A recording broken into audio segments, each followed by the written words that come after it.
Hey guys, OGalbina here, bringing you guys a new, maybe mini-series, maybe just one-off video. I don't honestly know yet, but a little collab we're doing with Liv here, where we're actually going to be going back and taking old Gen 7 Wi-Fi matchups, more notable ones, more ones that stick to the memory, infamous and famous ones where you just kind of think, when you think back Gen 7 Wi-Fi, you think like, oh shit, that was one of my favorite games.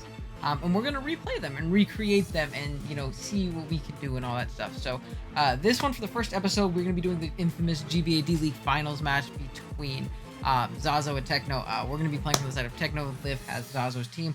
I'm sure I'll flash matchup up over, like, there, if I can. It should have been there. Hopefully I'm not super ass at editing. And then I'll, like, either put my team in the description or I'll flash it up on screen really quick. But we will talk about it just really quick, so you can see what we're bringing to this matchup. We have an Electrium Z Curum with Ice Beam, Fusion Bolt, Substitute, and Roost. We get to use Z again. So cool. Very, very solid in this matchup. We originally had Electrium Z mixed because there's a Blissey on the other team, and I wanted to wait to kind of rip through both of those. We do have to get a little bit of chip on Ferrothorn before the set can really do super well. But if you look at Liv's team otherwise, once Ferrothorn does take that chip, and there are a lot of things that force in the Ferrothorn to take said chip, we can be in a really good spot. In particular, Ozzy, talk about here in a second. So definitely a really solid Mon, can take advantage of a lot, and being that there is no Blissey, we can kind of save our Electrium Z for that Mega Mawile, which rips us a new one, which is dope. Then we have Mega Aerodactyl rocking out with Stone Edge, Fire Fang, Crunch, and Ice Fang.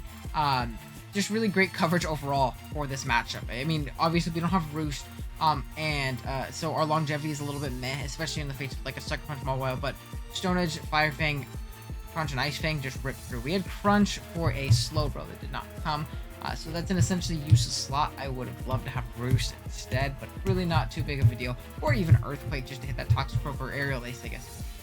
Better, but regardless, nonetheless, it's really, really good. We have a lot of bulk because not playing too fast of a team, and we could really afford it in this matchup. And we have a pretty physically defensive Claydol, mainly here to check that Garchomp, which is really scary. Mawile is still a little bit of an issue. He still blows ass backwards. Mainly here for that Garchomp, especially like a Scarf Charm that would give this team pretty big issues. Otherwise, I wanted to have a pretty good pivot into it. Earth Power, Ice Beam, Rapid Spin, and Stealth Rock gives us hazard control in case we want to get hazard stacked. Though Ferrothorn can come in kind of free on us and lay up the hazards again, I'd rather have that option of getting rid of them. And then Earth Power, Ice Beam kind of just hit my opponent's team really hard. And yeah. Next up, we have Nidoking, rocking out the mixed set. Life Orb, Sheer Force, obviously, Earth Power, Ice Beam, Thunderbolt, and Super Power. Super Power was for that Blissey. We 2-hit KO'd it guaranteed, but it's not coming. Other than that, our coverage is phenomenal in this game. Earth Power, Ice Beam, Thunderbolt, Super Power hit everything super effectively. I think that coverage hits everything with some type of super effective damage, which is really, really cool. Again, if I had Flamethrower, even better, but we are mixed because of the Blissey potentially coming, so definitely a really good wall breaker if we can position in on things like Toxicroak, Zapdos. If we get in for free on Mawile, Ferrothorn, if it's going to fear Flamethrower, stuff like that, we can throw pretty free Earth Power. And yeah, it's going to be Nidoking.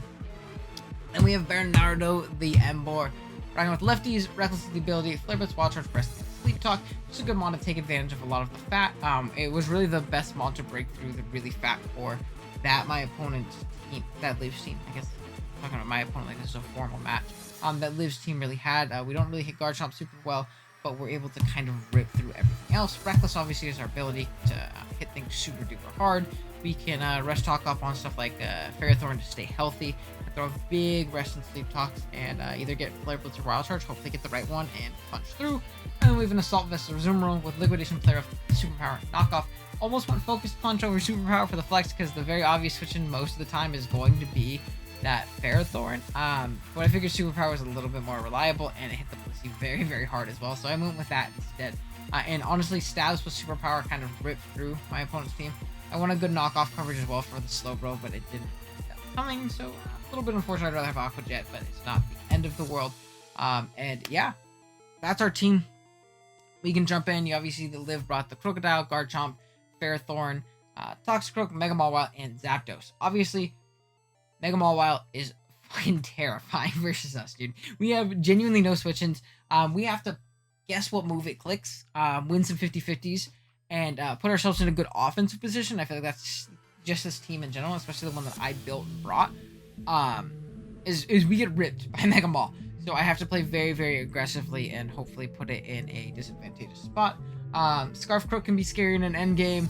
SD Chomp is also very, very scary if we lose Mega Aerodactyl out, so we need to kill it. Honestly, you can kind of just 6-0 us once Mega Aerodactyl goes down, and the Claydol takes a little bit of chip, so I'm going to be very careful about preserving health on the Claydol. I do have to scout for Z moves like Z Outrage, like a +2 Z Outrage will probably blow us backwards, so we have to be careful about things like that going into it. But going into this game, I do want to lead with my Emboar. It covers a potential Ferrothorn lead. It covers a Crocodile lead.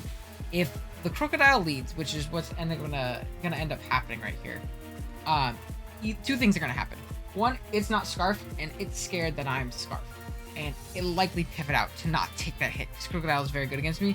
But if it stays in, it is going to click Earthquake, and that it's going to click Earthquake, and it's most likely going to be Scarf. I don't think Liv will risk this being Scarf if she's not Scarf herself, so I'm going to switch on to Scout for that. I know my Azumarill can live any 2 hits, and the main things it was here checking things like to sponge hits from Heracross and things like that as like a good offensive pivot aren't here, so I don't have to worry about that, and I have a good amount of bulk in my Azumarill to take this hit.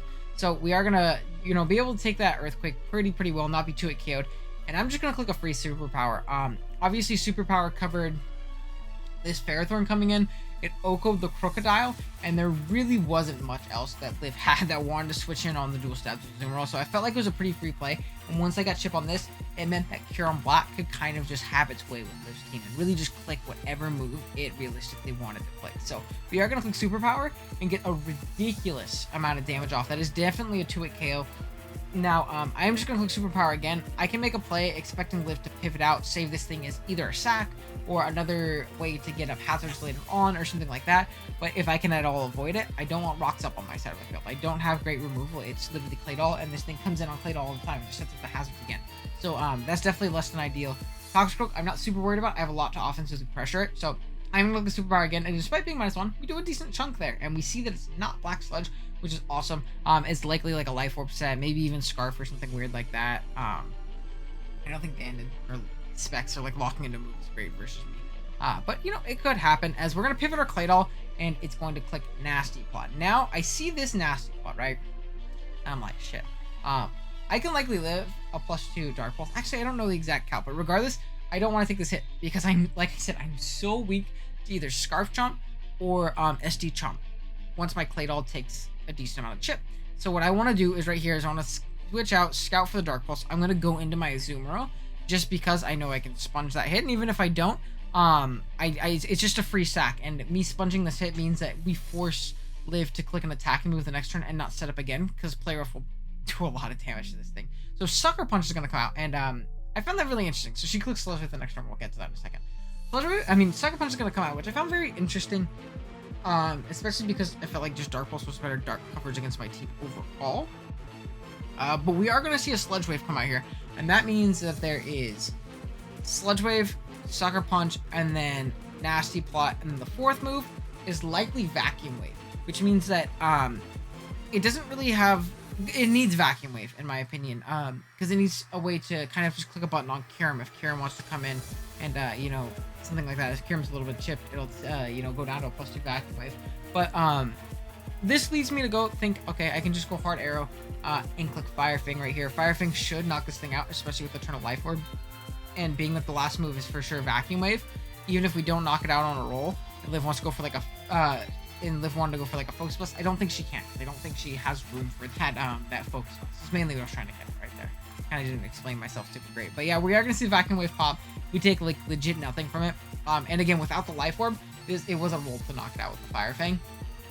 So if it was Focus Blast, that would have blown us like ass backwards, or it would have done a ton of damage. So we're going to be able to take out the Toxicroak there, get off to a nice early lead, as we're going to see the Crocodile come in. And this tells me, I already thought it was Scarf. This is going to tell me you're for sure Scarf. And I'm not going to lie, I make a bit of a questionable play here. I know this thing's Scarf, but in my head I'm like, it also might just be an Intimidate pivot, and it might want to get up rocks on me. And I want to get in my Kyurem before rocks go up. And this was a shitty play by me. It was 100% a shitty play by me. But you're going to see here, I'm actually going to get bailed out. Liv is going to click Stone Edge. Now, this wouldn't have killed my Kyurem. It would have told me that this thing is most likely Scarf, and I probably would have pivoted out, but it would have lost me a ton of momentum. It would have been a bad spot.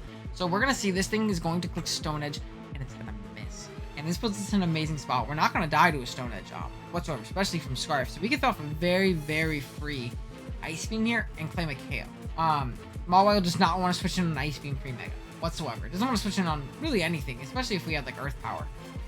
So we're going to be able to throw off big Ice Beam. And this is definitely 2-hit KO range. I thought about potentially trying to sub, but even if we did catch Liv going for rocks, I would rather rocks just not go up in general. So that the rest of our team isn't slowly put into Mawile range and things like that, Sucker Punch. So I am just going to go the Ice Beam, pick it off, and be in a decent spot. Now, the Mega Mawile is going to come in, and this is kind of that situation where I'm like, damn, I don't got to switch in. Dual Stabs just rip me. I don't have a way of switching into them. So I kind of have to make a judgment call on which stab I think that Liv is going to click. And I think that Liv is going to click Ironhead. Reason being that I do actually have a Fairy Resist in what do you call it? Nidoking, and Nidoking puts on a little bit more immediate offensive pressure. I can call that 50-50 going to Bernardo on the Ironhead, throw off a big free Flare Blitz, and Bernardo isn't the most beneficial Mon to me in this matchup anymore. Like, it's still good. It's not an awful Pokemon, but I don't need it to win. So I'm willing to take that 50-50 and sack it off to see what move this thing wants to click, and be in a pretty good spot from there. It also covers a potential Sword Stance play, because the +2 Sucker Punch will blow Nidoking backwards, very offensive. So my Bernardo obviously will take that. We are pretty fast. I think a lot faster than that Mawile will ever be on this matchup. And we'll be able to throw off a big Flare Blitz and knock it out. Or at least either chip that Chomp coming in, like ridiculously, chip the Croak coming in, literally anything that wants to come in. We can throw off Flare Blitzes until we die, basically, if we really want to. So Mawile is going to Mega Evolve. It's so cool seeing that Mega Evolution animation again. I love Gen 7 Wi-Fi Draft. It just really is super nostalgic to me, because this is when I started playing Wi-Fi, and when I started uploading content. But we are going to make that play right. We're going to see the Ironhead pop. The only unfortunate part about this is we reveal our lefties, so we kind of take away that Scarf surprise, like if we were Scarf or Bandit or something like that, which is unfortunate. Not the biggest deal in the world. I'm just going to throw off a free Flare Blitz, as out comes the Crocodile. And we're going to do a lot of damage here. Now, I will say that we do crit here. And the crit does 100% knock it out. And that 100% mattered, because I don't think at -1 we killed this, especially because we weren't banned or anything like that. We put it in range of essentially everything else on our team. But Scarf Croak was very scary in the end game. I'm surprised that Liv didn't end up going Garchomp. I felt, because she's going to go Garchomp right here, I felt Garchomp was incredibly free versus me.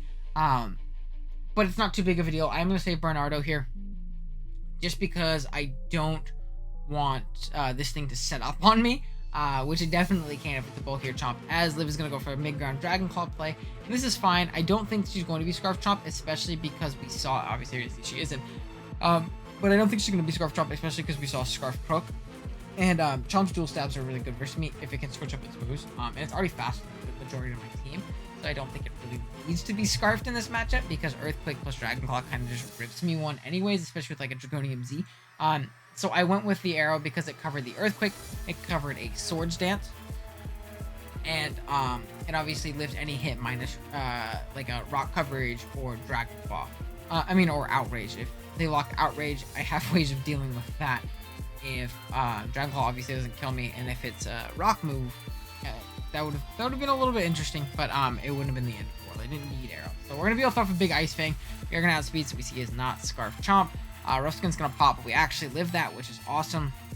And we end up taking out the Garchomp. Now, out comes Mega Mawile. As much as I want to save Mega Aerodactyl, I don't think I can. I need to get Chip on this thing and do a lot of damage to it in case it wants to Sword Dance. As we end up missing the Fire Fang, it's okay, because Liv elected to click Ironhead. If she was Sword Dance, I was kind of fucked there. And it would have been almost justified, because we did get very lucky this game up to this point. But we are going to go down there. Arrow put in a ton of work, though, so I can't be too upset. And then we're going to go into the Fear King Bradley. I'm going to click Earth Power. You're going to see that Sucker Punch is going to do like a clean 65-70%. But it's fine, because we live it. We prevent it from SDing. We get off a big Earth Power, and we're going to knock out the Mawile. And all that leaves is the Zapdos that hasn't touched the field. Now, I still do have a Kyurem Black, so I'm not super worried. This Zapdos does not have Hurricane yet. This is also Sun, also Moon, so it doesn't really have great coverage to hit Kyurem.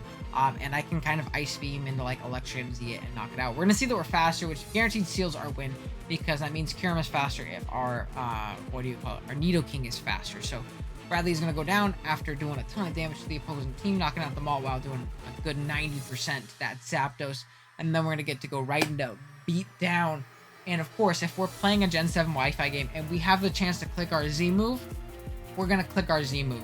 So we're going to pop the Electrium Z as a little bit of overkill, but maybe a little bit of thumbnail action just because big Kieran Black using Z moves, not having Dragon Dance and being broken, but still being that big menacing draft league threat that it was in the past, even without that DD and that physical ice stab or anything like that, is honestly really, really cool. And I honestly miss Z moves. I thought Z moves were cool in draft if balanced correctly and used correctly, and it wasn't free Z and Omni boosting and stuff like that. I like having Z captains, and Kieran Black was obviously one of the best ones. So I felt like that encapsulated Gen 8 in its entirety, and we're gonna be able to beat Liv in this game. GG Star, definitely very, very hacksy. I'm sure she'll get me in the next one that we do. I want to make a series out of this. I love playing Gen 7 Wi-Fi draft, and I think a lot of people miss it because I was talking about this with a couple buddies. There are so many more cool people who used to upload that just don't have the opportunity to because of Sword and Shield's shitty timer and no replay code. So it really is an investment to really want to make content on the Sword and Shield and on the Switch hardware and stuff like that. So we missed out on a lot of really cool matchups like Zazo versus Tegno, which is like really cool to think about, that they were playing in Wi-Fi leagues and stuff like that and uploading. And I definitely missed that period of draft a lot, and it just brings me a lot of nostalgia. And wanted to go back and play some of these.